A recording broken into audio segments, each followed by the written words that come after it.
ഇന്ന് ചാള പീര പറ്റിച്ച് ശരിയാക്കാം. അതിന് വേണ്ടിയിട്ട് നമ്മളിന്നിവിടെ 1 കിലോ ചാളയാണ് എടുത്തിട്ടുള്ളത്.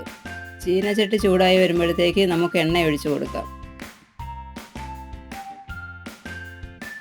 എണ്ണ ചൂടായി വരുമ്പോഴത്തേക്ക് കടുകിട്ട് കൊടുക്കാം.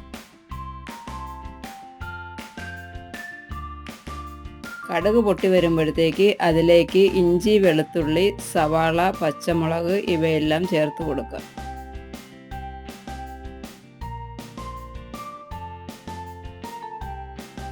ഇതൊന്ന് വാടി വരുമ്പോഴത്തേക്ക് നമുക്കതിലേക്ക് കുടംപുളി കൂടി ഇട്ട് കൊടുക്കാം. ചെറിയ കഷ്ണങ്ങളാക്കി വേണം കുടംപുളി ഇട്ട് കൊടുക്കാൻ.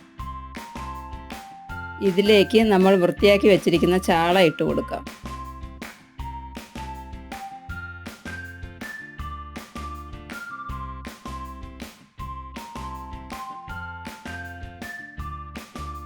ഇതിലേക്ക് ആവശ്യത്തിനുള്ള ഉപ്പ് ഇട്ട് കൊടുത്തിട്ട് അതൊന്ന് അല്പനേരം അടച്ചു വയ്ക്കുക.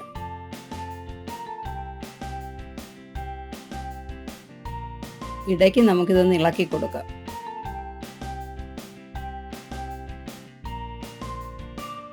ഇനി ഇതിലേക്ക് തേങ്ങയും ജീരകവും കൂടെ ചതച്ചത് ഇട്ട് കൊടുക്കാം.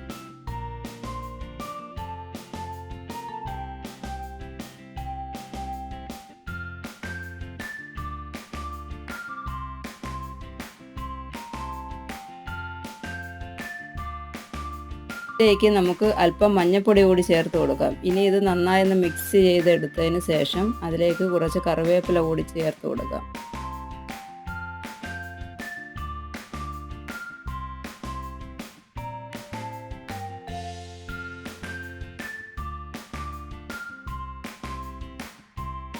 അങ്ങനെ നമ്മുടെ ചാള പീര പറ്റിച്ചത് റെഡി ആയിട്ടുണ്ട്. എല്ലാവരും ഒന്ന് ട്രൈ ചെയ്ത് നോക്കി അഭിപ്രായം അറിയിക്കണേ.